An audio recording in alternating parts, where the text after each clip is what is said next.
Have you ever seen a grown man get defeated by a smart TV remote control, or watched a tiny dog scare away a giant one? Well, get ready to laugh because today is all about the funny, chaotic moments in everyday life. Welcome back to the Daily English Loop, the podcast where learning English is always easy, very natural, and a lot of fun. I'm Lisa. And I'm Alex. Today, we're sharing some hilarious stories from our week. But first, Lisa, I have to tell you, I had a really fantastic morning, so I'm in a great mood. Oh, a fantastic morning. Please tell me what happened. Well, I finally did it. After months of thinking about it, I finally bought myself a brand new acoustic guitar. A guitar? Wow, Alex, that's amazing news. Are you going to start a rock band? Maybe one day. For now, I just want to learn how to play some slow acoustic songs. I'm so excited to start practicing this weekend. Did you know that according to some recent music industry data, about 16 million people in the U.S. started learning to play the guitar during the pandemic? I guess I'm a little late to the party, but I'm finally joining them. That's an incredible statistic. 16 million people? Well, it's never too late to start. What does the guitar look like? It's beautiful. It's made of dark brown mahogany wood, and it smells amazing. I love it. And how are you doing today, Lisa? I'm doing wonderfully, thank you. I just brewed a massive pot of hot jasmine green tea, so I'm very relaxed and ready for our chat. Ah, lovely. I have my usual giant mug of hot dark roast coffee right here, so my brain is completely awake. We're ready to go. We are. But wait, Alex, before we start our main conversation... Oh yes, a very important reminder. To everyone listening or watching right now, welcome. We're so thrilled that you choose to spend your time with us. Yes, and if you enjoy our podcast, please take just 1 second to click the like button on this video or audio track. It helps our channel grow so much. And please hit that subscribe button for the Daily English Loop. That way, you'll never miss a fun new English lesson. Also, if you have friends, family, or coworkers who are trying to improve their English, please share this podcast with them. Maybe they'll enjoy our funny stories too. Thank you so much, everyone. Okay, Lisa, I have a very funny story to share with you today. Oh, a story. I love your stories. Is it about you trying to play your new guitar? No, definitely not the guitar. This story is from my graphic design office. Oh, a work story. Is it a good story or a bad story? It's a hilarious story. Yesterday was a very special day at my office. It was Bring Your Kids to Work Day. Bring your kids to work day? Oh no, what happened? Exactly. It was absolute chaos. So my boss, Mr. Henderson, Mr. Henderson, the very strict, serious boss who always wears a tie. yes, the very serious Mr. Henderson, he brought his twin 5-year-old boys to the office. 5-year-old twin boys. That sounds like trouble. And my coworker, Sarah, you know Sarah, she's very quiet and shy. She brought her 3-year-old daughter, Lily. Okay, so the office is full of young children. The office was very quiet all morning, but after lunch, Mr. Henderson had an important video call in his glass office. Uh-oh. Mr. Henderson told his twin boys, please sit quietly and draw on this paper. Did they sit quietly? No, the boys saw Sarah's little daughter Lily eating a bright red lollipop. Oh no! The boys wanted the lollipop, so they started chasing Lily around the office desks. Running in the office? Yes, Lily was running and screaming, and the twin boys were chasing her. And then the worst part happened. What happened? Lily ran straight into Mr. Henderson's glass office door while he was on his video call. No, did she get hurt? She didn't get hurt, but the door flew open and she bumped right into his desk, and Mr. Henderson had a huge cup of hot coffee on his desk. Oh, Alex, tell me the coffee didn't spill. Coffee everywhere, all over his keyboard, all over his important papers, and all over his white shirt. Oh my goodness, was he furious? He was so shocked he couldn't even speak. He just looked at the camera on his video call and said, "I have to call you back." And the three kids just stood there staring at the brown coffee dripping off his desk. What a complete disaster. But wait, it gets better.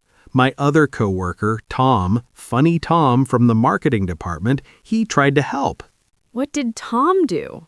Tom ran over with a huge stack of paper towels, but Tom is very clumsy. He slipped on a wet spot of coffee on the floor. No.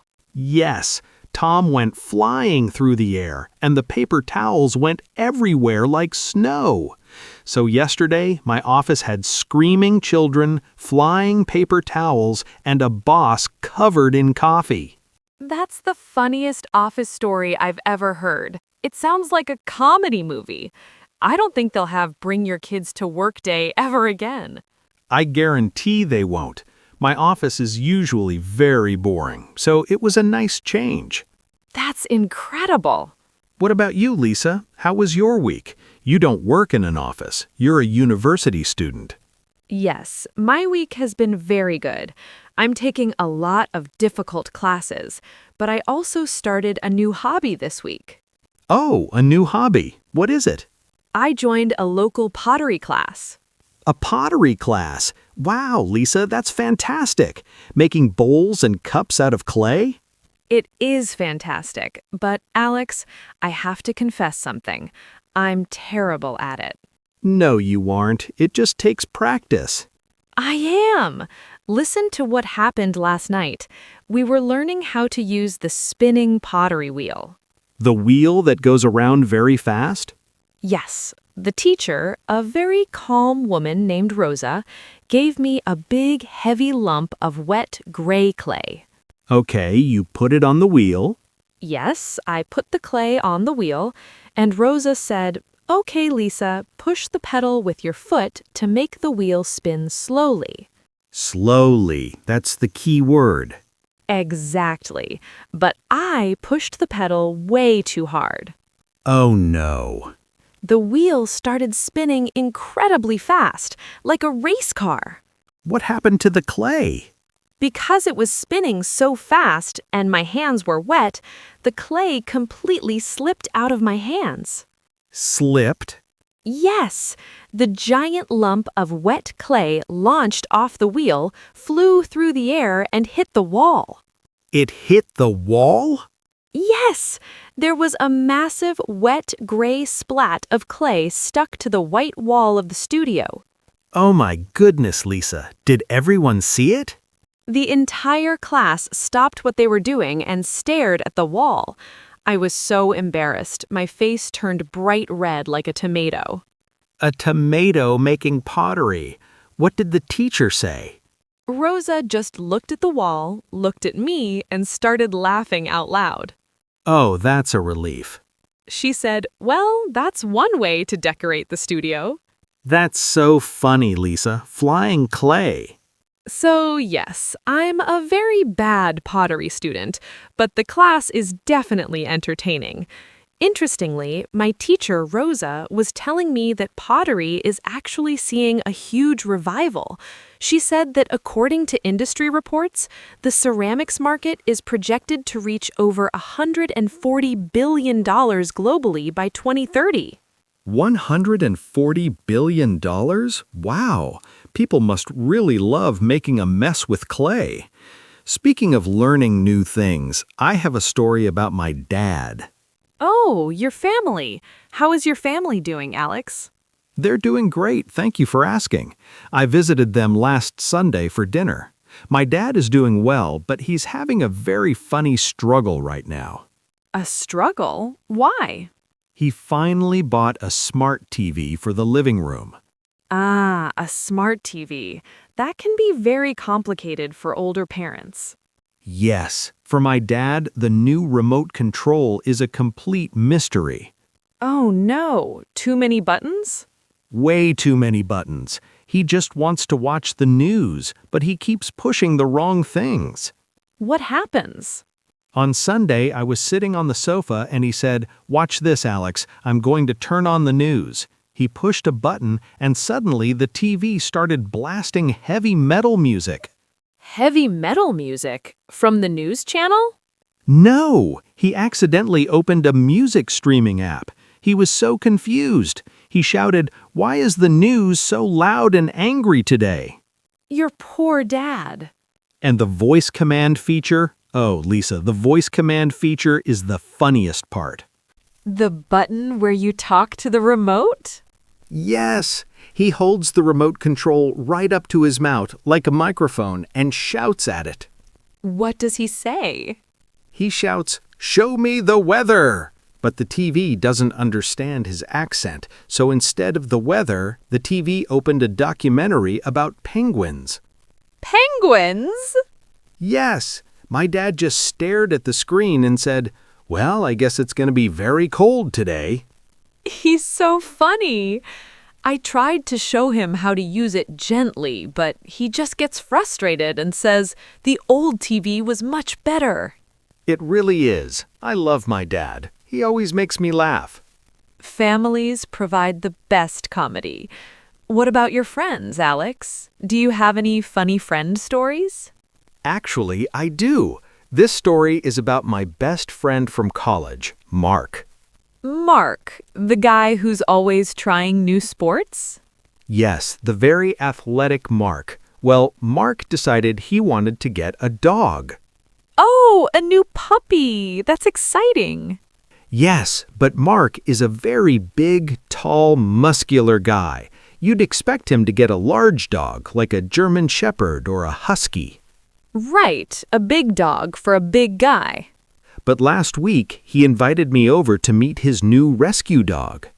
Ooh, what kind of dog did he get? He opened his front door, and sitting on the floor was the smallest, fluffiest, whitest little Pomeranian dog I've ever seen in my life. A tiny, fluffy Pomeranian? Yes, it looked like a walking cotton ball. A cotton ball. That's an amazing visual. And the funniest part is the dog's name. Mark named him Thor, like the god of thunder. Thor? A tiny, fluffy dog named Thor? Yes. So yesterday we went for a walk in the park. Ooh, fun. It was hilarious, Lisa. We're walking down the path. Mark is this huge, tough guy, and he's holding a tiny pink leash attached to this little white fluff ball named Thor. Did you see anyone else in the park? Yes, we walked past a woman with a massive, scary-looking Rottweiler. A giant dog. The Rottweiler looked down at little Thor and gave a low, scary growl. Oh no! Was Thor scared? Not at all. Thor stood up very tall, looked at the giant dog, and let out the highest, squeakiest little bark. Yip, yip! Yip, yip! Yes, the giant dog looked so confused, it just turned around and walked away. Mark looked at me so proudly and said, "See, he has the heart of a lion." That's the best dog story ever. I love tiny dogs with huge personalities. Actually, speaking of diverse dog breeds, I recently read a really interesting demographic study about pet ownership in the U.S. It found that dog ownership is incredibly common across all groups. For instance, roughly 61% of white households, 37% of black households, and 50% of Hispanic households own at least one pet, with dogs being the most popular choice across the board. It just shows how much we all love our furry friends. That's really interesting. It makes sense. Dogs are the best companions. I know I laughed so hard my stomach hurt watching Thor. Mark and Thor are the perfect team. They really are. It's so good to laugh with friends. It truly is. Wow, Lisa, look at the clock. Time has completely flown by. Oh wow, time always flies when we're sharing funny stories. It really does. We talked about chaotic kids in the office, flying pottery clay, dads fighting with smart TVs, and tiny dogs named Thor. It was a very funny and very happy chat today. It was. I feel in such a good mood now. Me too. And thank you to everyone listening to our stories today. Yes, thank you so much. We're so thrilled that you choose to spend your time with us, and we hope you enjoyed our silly stories today. We do. And please don't forget to subscribe to the Daily English Loop and click the like button if you laughed with us today. And please share this episode with your friends who are learning English. Laughter is a great way to learn. And we have a homework question for you. Ooh, yes. In the comments section below this video or audio track, please tell us a funny story. Yes, tell us a short, funny story about your workplace, your family, or your friends. Did your dad buy a new gadget? Did your pet do something silly? We absolutely love reading your stories in English. It's the best part of our week. Don't worry about perfect grammar. Just practice telling a story. We read every single comment. Thank you all again for being such an amazing community. Have a wonderful, happy week, everyone. Keep practicing, and we'll see you next time. Bye, friends. See you soon.